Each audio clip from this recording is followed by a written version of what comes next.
2 weeks ago, China was in grave economic danger. Now, this was something we were already covering. Factories were shutting down. Inventory was just piling up. Basically, a lot of US firms had put in big orders with Chinese factories because of tariffs. You know, like we had a lot of tariff news going around.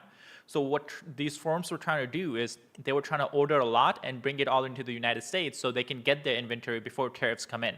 But as soon as the Liberation Day happened, I think that was April 22nd, if I'm remembering it correctly, the tariffs were just so high that these firms didn't want the orders they put in. In fact, oftentimes these firms had put in an order and put down a deposit, but they just wiped their hands with the deposit. They're like, we don't want the order because we would rather lose the deposit than bring in all that stuff because the tariff would be so high. So China was really struggling, and that's why the 30-day pause was a good news for China. But it seems China itself is not fulfilling the things they agreed to. And guess where we have heard that before? The very high tariffs I said made it virtually impossible for China to trade into the United States marketplace, which is by far the #1 in the world.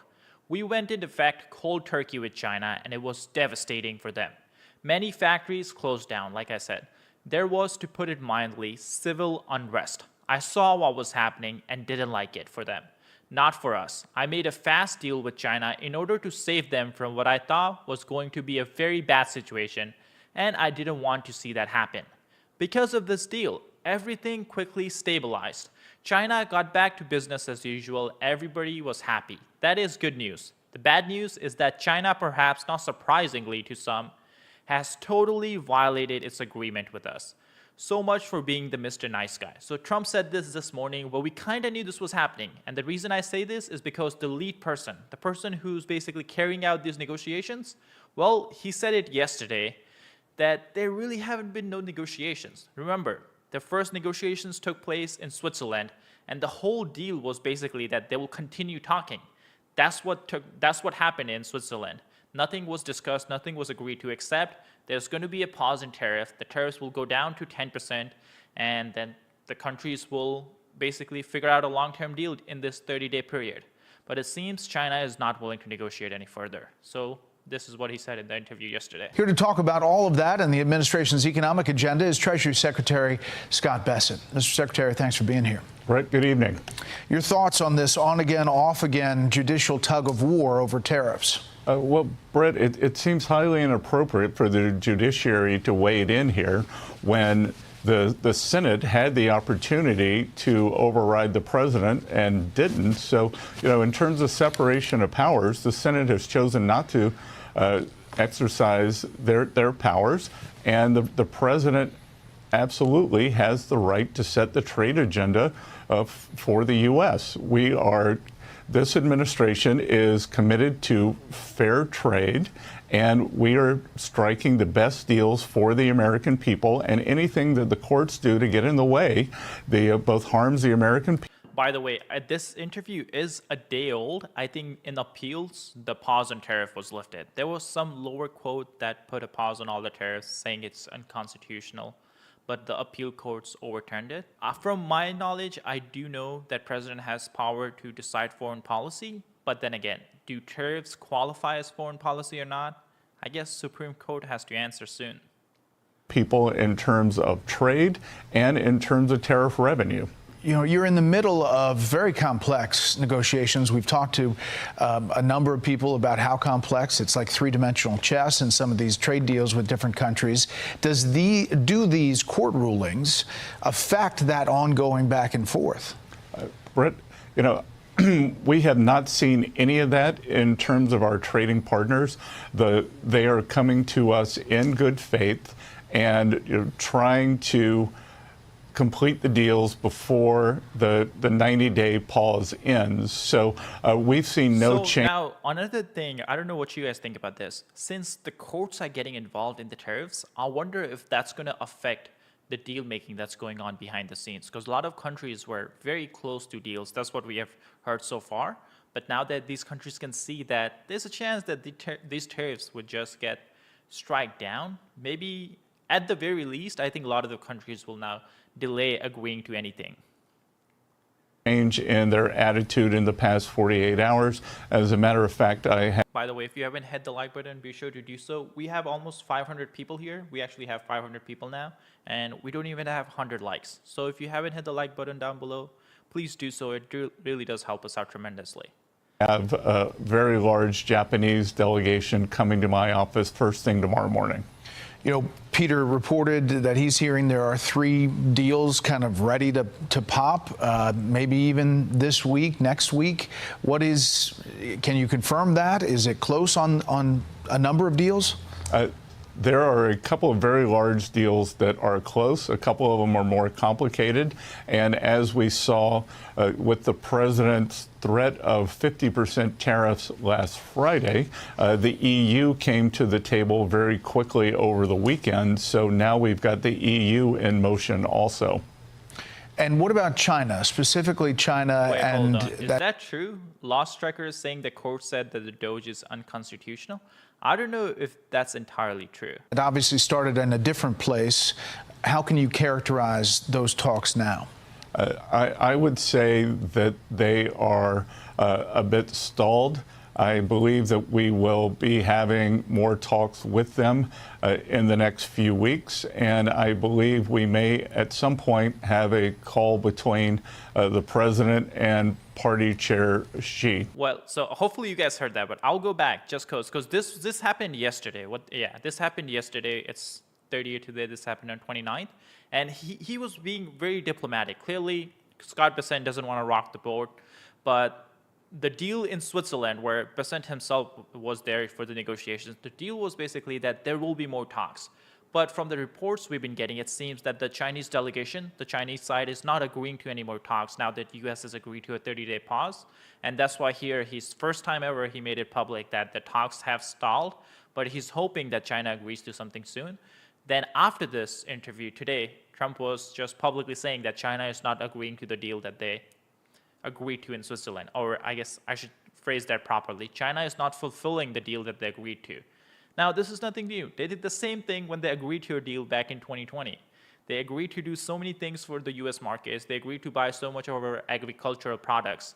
But at the end of the day, they never did any of that. We should have seen it coming. That obviously started in a different place.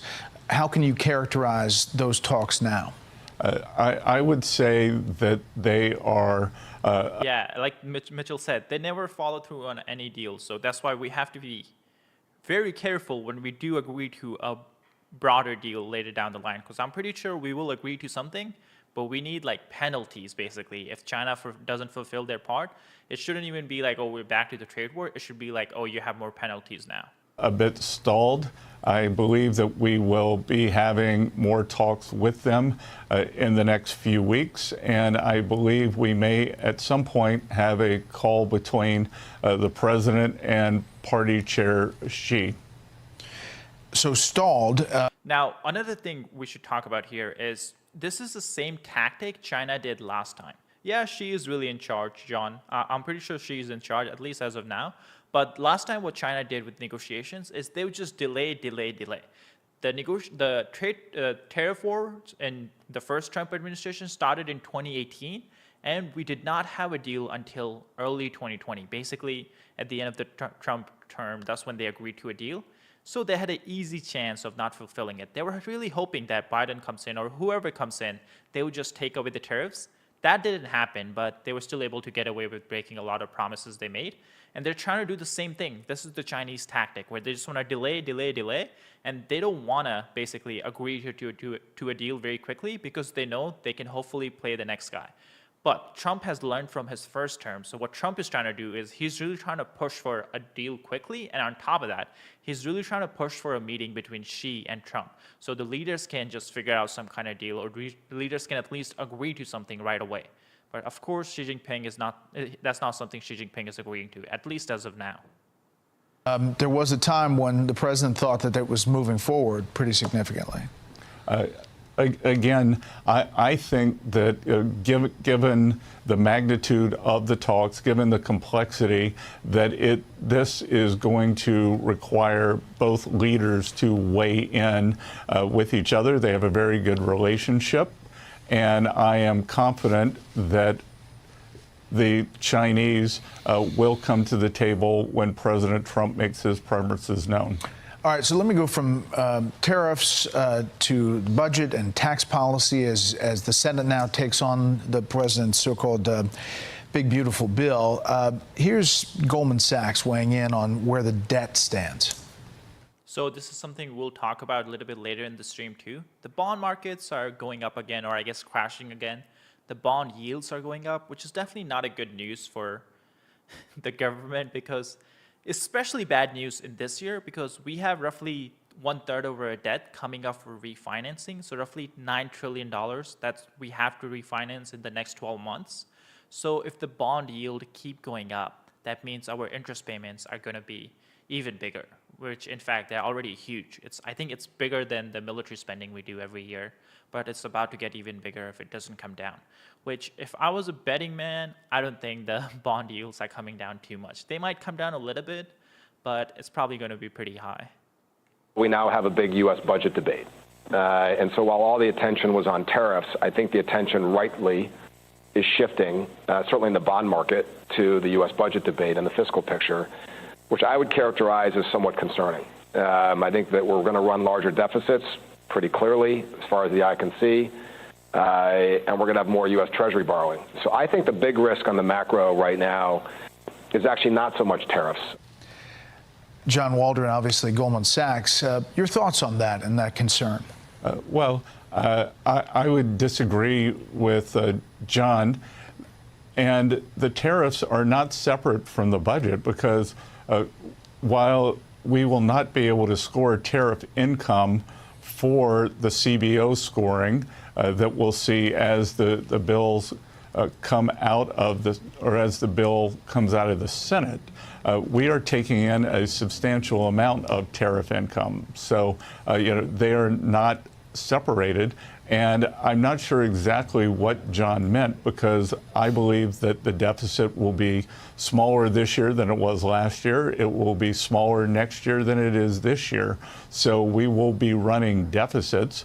We didn't get here in the 120 days that President Trump has been president this time. We inherited the largest peacetime, non-recessionary deficit in history. And this debt has been built up over time. And I think by the time President Trump leaves office in 2028, we will have come back to the long-term average. We will have stabilized the debt to GDP, and that number will be going down. Obviously, there's critics up on Capitol Hill. Conservatives don't think this bill cuts enough. You seem to be suggesting that the growth element of the equation is going to help. Well, another bad news for everyone who was really hoping that we have more cuts. I think Elon's time has expired today with Doge. So Doge is still going to continue. I'm pretty sure. I think you guys may know more than me, but from what I know, I think Doge is going to continue. It's just going to be without Elon Musk. Lift the country out of the concern of deficit and debts. Well, that's exactly it, Brett. And look, there are two parts here. And when I look in the mirror in the morning, I see a deficit hawk. So I'm very sympathetic to some of the senators who want to do more now. But again, we did not get here in 1 year. We can't solve this in a year.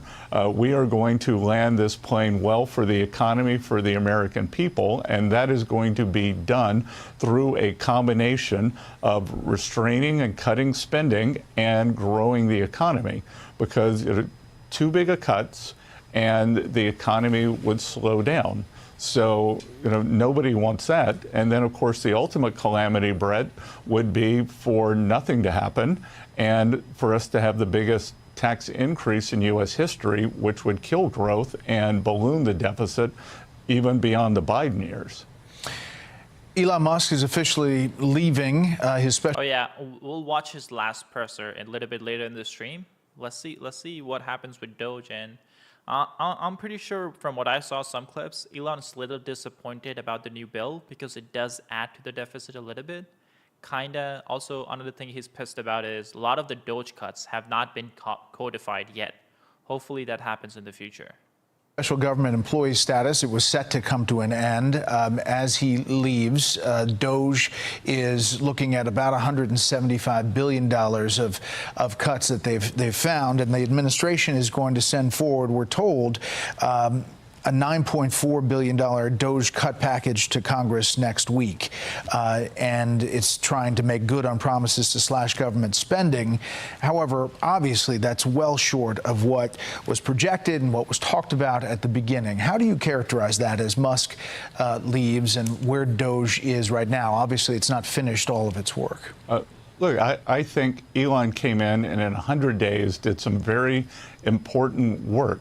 And I would characterize two principles with Doge here. One is the absolute level of cost cutting, which Elon has set in motion. So Doge is not going to end with. Did you guys see that meme? Let me see if I can find it. What Elon Musk is doing. Leaves the job of making government more efficient for a much easier job of sending humans to Mars.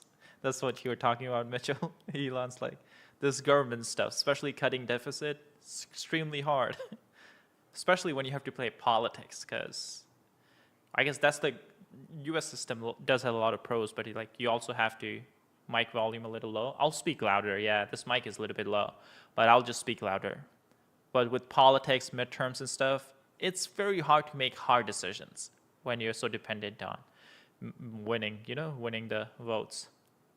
Elon, it is a way of thinking about. Yeah, that's one bad thing. Elon has not said anything critical of China. In fact, just recently, we actually got some bad news. I think one of the big critics of China, someone who actually escaped from China, was recently banned on Twitter, or X. Her account was recently banned. So when it comes to China, I think Elon may have some big conflict of interest because Tesla gets around 1/3 of its revenue from China. Cutting costs, and it's also a way of thinking about making the government more productive and more efficient. So, I would expect that these would be the initial savings, and they will continue from here. At Treasury, we have incorporated several members of the Doge team. They have become the fully trained, fully compliant Treasury employees, and they are going to be working continuously to ferret out waste, fraud, and abuse within the government system. So I think that the meter is going to keep going with these savings, and then on the other side, we're going to deliver a better product to the American people. Because Brett, I lived in New York, I lived in Florida, and the state of New York spends about $235 billion a year.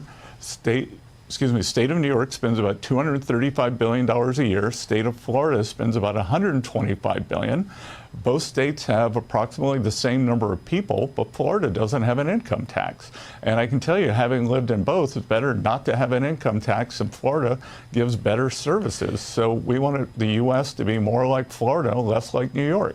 I want to ask you just two quick things. One is about, as we put up the NVIDIA stock today, NVIDIA is seeing this big boom as obviously they had a great negotiation out in the Middle East, and also the focus on AI is benefiting that particular company as well as others. When you look to AI, where do you see growth potential? I mean, are we talking a point here in GDP?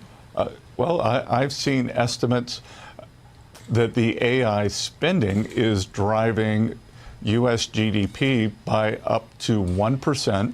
But I think the bigger story, Brett, can be that the increase in productivity that we're likely to see kick in over the next 12 to 24 months could add another % to GDP.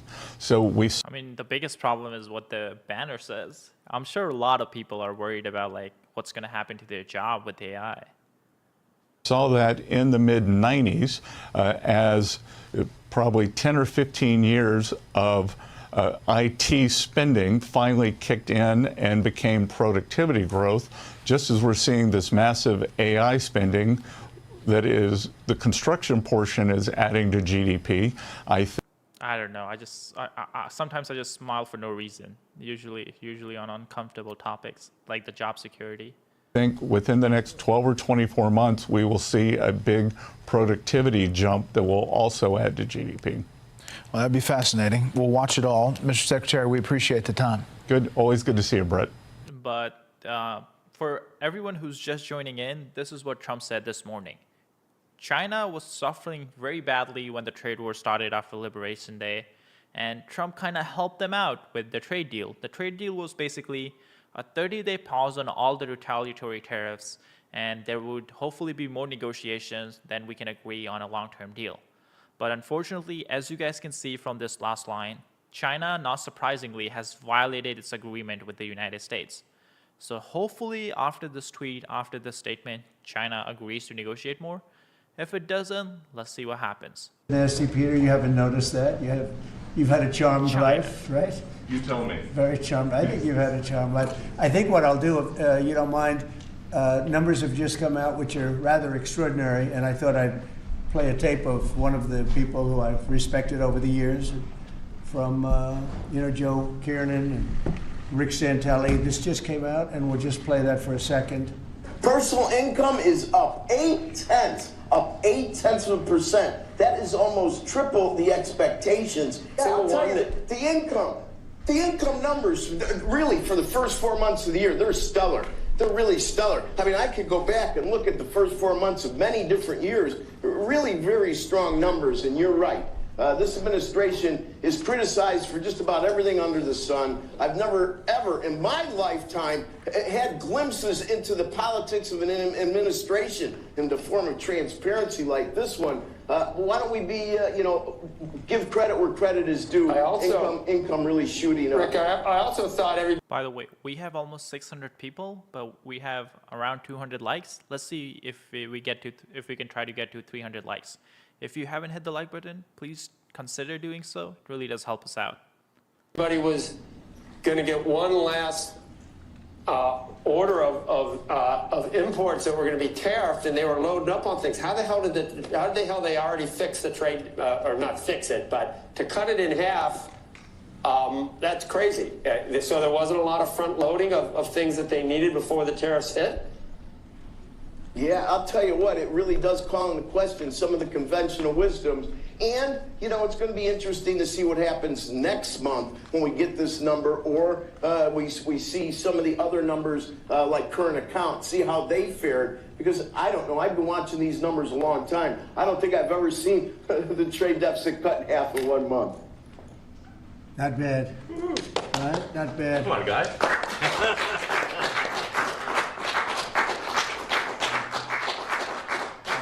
I see Howard and Scott are here, so it's great. You guys want to stand over here? You might as well. You're the ones that help produce those numbers, and it'll only get better. The tariffs are so important, and that's why we were so happy with the decision yesterday where the tariffs continue, because without the tariffs, our nation would be imperiled. We would really be imperiled. I think I can say that with great surety, Scott and Howard. And so we were very happy to get that decision, that big decision yesterday. And today it's about a man named Elon, and he's one of the greatest business leaders and innovators the world has ever produced. He stepped forward to put his very great talents into the service of our nation, and we appreciate it. And I just want to say that Elon has worked tirelessly helping lead the most sweeping and consequential government reform program in generations. And the kinds of things that he's found. I don't think Elon is back. I think this may be the last presser in a while.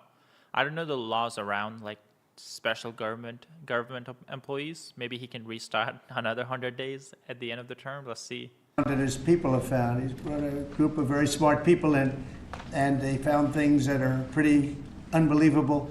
I have to say that the numbers that we're talking about are substantial, but they're going to be very much more substantial with time, because many of the things that we're working on right now, we're going to have to remember Elon as we find them, but the numbers could double and triple because many things, we don't want to go out with them until we're sure, but we've found things that are unbelievably stupid and unbelievably bad. With the Department of Government Efficiency, Elon's delivered a colossal change in the old ways of doing business in Washington. Doge has installed geniuses with an engineering mindset and unbelievably talented people in computers. I actually asked Elon one time, what's their primary thing? And they have a lot of primary things, all having to do with being smart. But he said the thing that they're really the best at is working with computers so that they can't be outsmarted by somebody that's not so honest, that happens to also be good with computers, but not as good as these people. But the mindset in the senior ranks of every federal department, and it's really changed. And with Elon's guidance, they're helping to detect fraud, slash waste, and modernize broken and outdated systems. So as you know, we're talking about various systems and changing systems. And, sadly, it takes a long time to do that. You'll change, let's say, a system at IRS and computerize it properly. Yeah, Elon does have a lot of kids. How many does he have? I think it's like 15 kids, Scott. Where the job can be done in 1/10 the time, but it takes sometimes years to rebuild those systems. But we've started, in many cases, I will say that this has less to do with Elon, but the air traffic control systems, we're bidding out to the best companies in the world, those systems right now. They were what the previous administration was horrible what they did. They spent billions and billions of dollars, and in the end, it didn't even come close to working. They tried to hook up wire to copper, and it can't be done. And they just spent billions of dollars and just wasted money. Actually made the system much worse. So we're going to get a brand new modern system. Congress is working with us on that, and we're going to get it done as. Yeah, South Korea has like one of the worst birth crisis, I think. It's like 0.67 per woman, which is, I think they'll have like 1/4 of their population in just few decades. Quickly as we can, but it's in the works, and once it's done, it'll be good for 30 years. But we have a system that's 48 years old and would have a modern computer hooked into a very outdated computer, and they don't hook up. I mean, they didn't hook up. So after spending billions of dollars, they turned on the system, and in never any cases from local to countrywide, they never worked. More than 75,000 bureaucrats have voluntarily left their taxpayer-funded jobs to come out and really do the job. Countless wasteful and unnecessary contracts have been terminated, and you know that we have terminated many contracts, and many contracts, Elon, are right now being looked at, and it may be 6 months, it may be almost a year in some cases. We're going through procedures, we're going through. Well, someone's talking about COVID. Did you guys know COVID is having a resurgence in China? A lot of new cases with a new strain.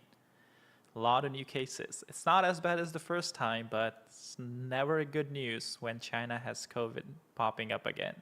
Courts, and we'll remember you as we announce billions of dollars of extra waste, fraud, and abuse. Just as an example, Doge canceled $101 million for DEI contracts at the Department of Education, $101 million, and that was just a small section of the Department of Education, $59 million for illegal alien hotel rooms in New York City, and the landlord never made the kind of money that he made in the last short period of time. $59 million to a hotel in New York City, $45 million for diversity, equity, and inclusion scholarships in Burma.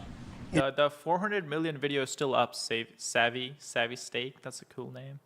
In Burma, does anyone know about Burma? $42 million for social and behavioral change in Uganda. $40 million to improve the social and economic inclusion of sedentary migrants. I can say it's $2 billion to Stacey Abrams and her environmental movement. There was $100 in the account, and all of a sudden they found $2 billion in the account. And I assume that's being looked at. I don't know. I'm not sure. But I assume that's being looked at. Think of that, $2 billion.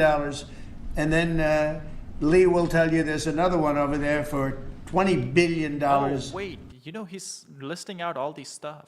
But we never got a stream from Fort Knox. That would have been cool just to go check in. I wonder what happened with that.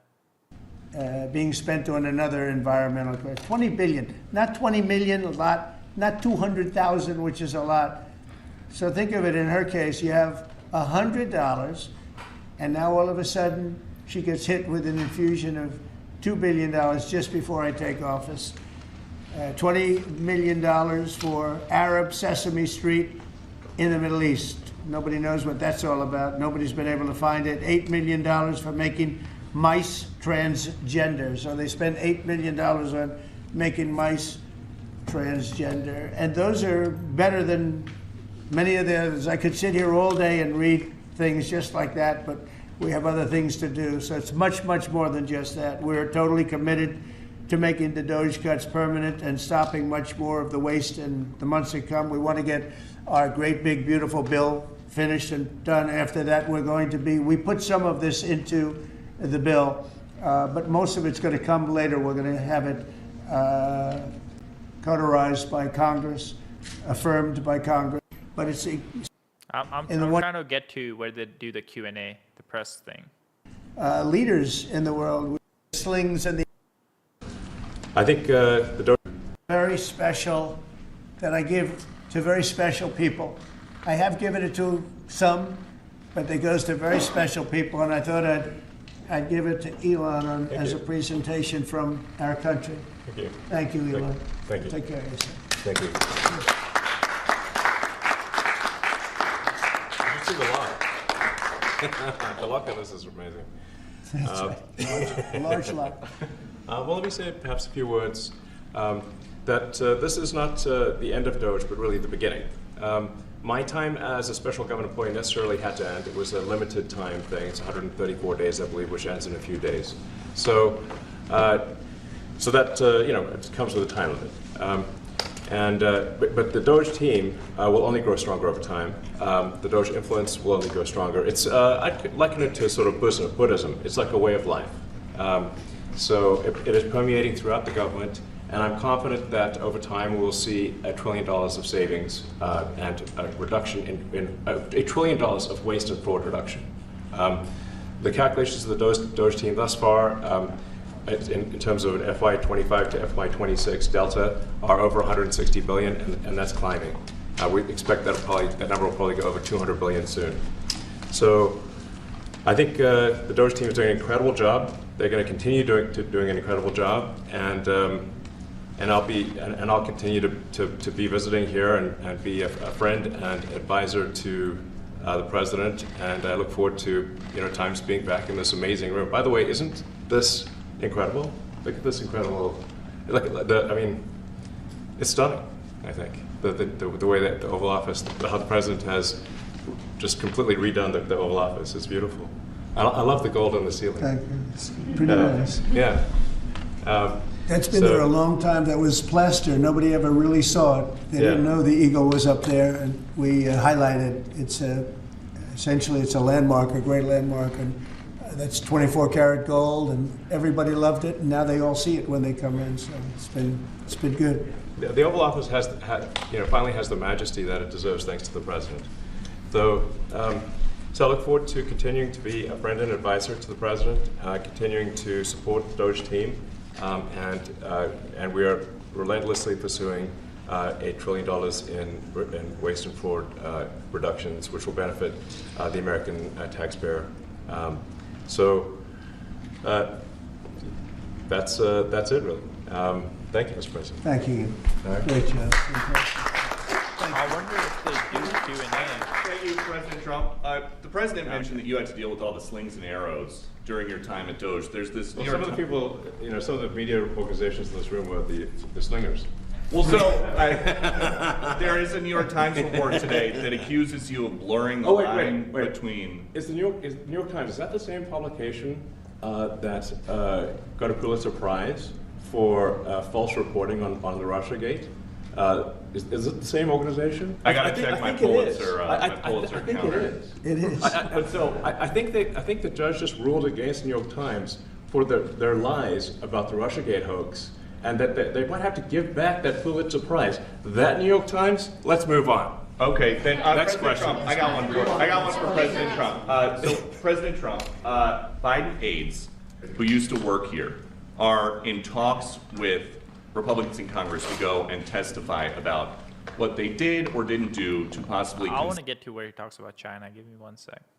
The biggest roadblock to getting those cuts? Was it the cabinet, or was it Congress, or something else? What was the biggest roadblock from your work? It's mostly just a lot of hard work. It's really not any one person or Congress. It's going through really millions of line items and saying just each one of them makes sense, or does not make sense.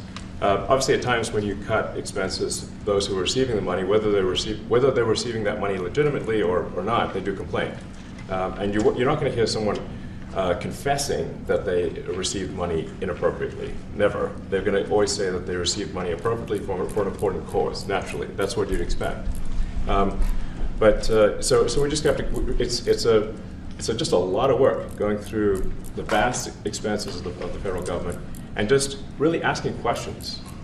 What's this money for? Are you sure it's actually being used well? Many times we can't even find anyone who defends it. So for a lot of the expenses, there is actually no defender at all.